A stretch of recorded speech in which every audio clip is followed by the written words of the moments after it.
This is Love Kills by Hank Harrison, read by Bradley Dahlberg, Chapter 2, The Satanic Puzzle. Wit be the first sign of a witch, Cotton Mather. In Kurt Cobain, Hollywood created a golem, a free-willing monster who turned against his makers.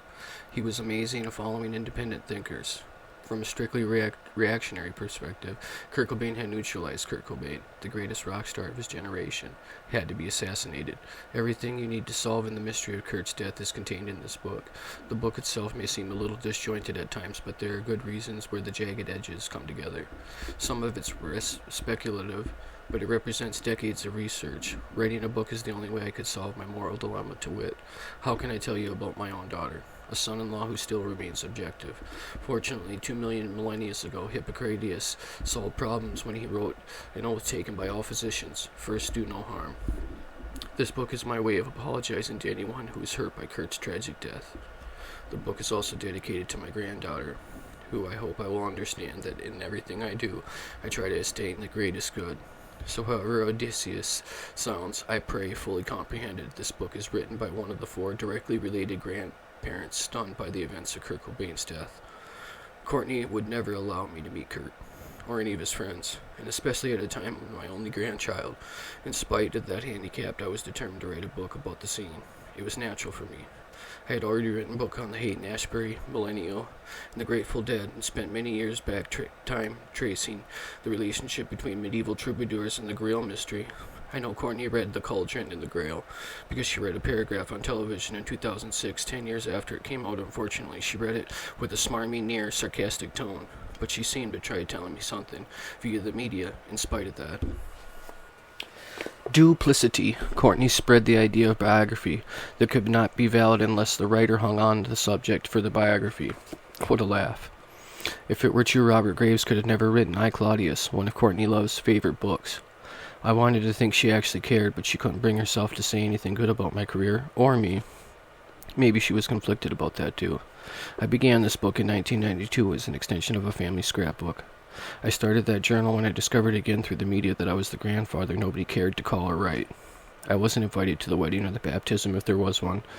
I was injured in being marginalized.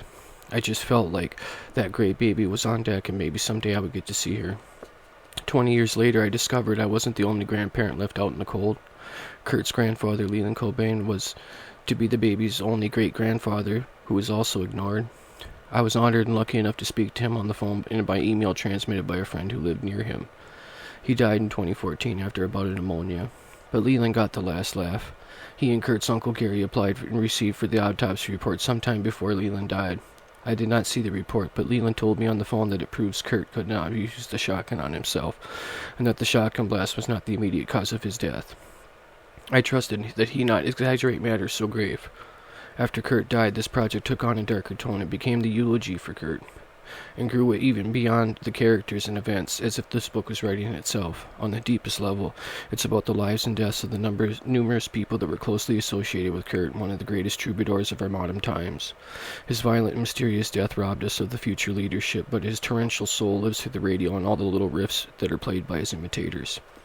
This book is about the conflict between the punks and the beatniks. As a social historian, I have been long fascinated by the continuity between the Bohemian generations. I have observed and studied ancient tribal societies, especially the Celts.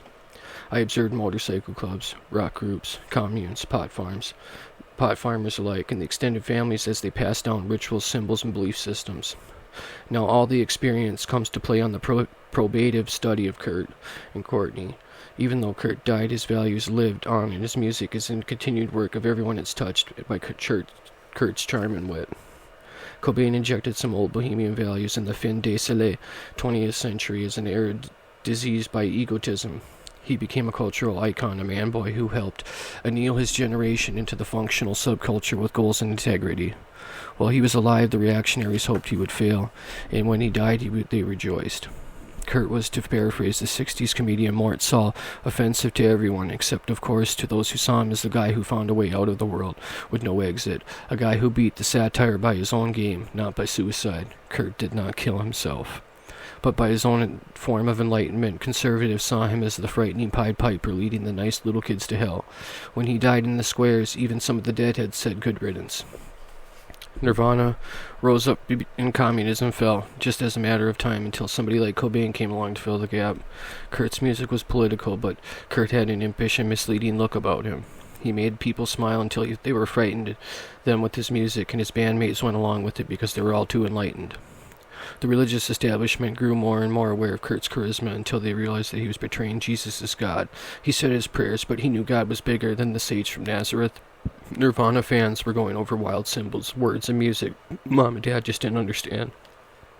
I have studied this case closely for 20 years. There is no doubt in my mind that Kurt was murdered, but I prefer to call it an assassination.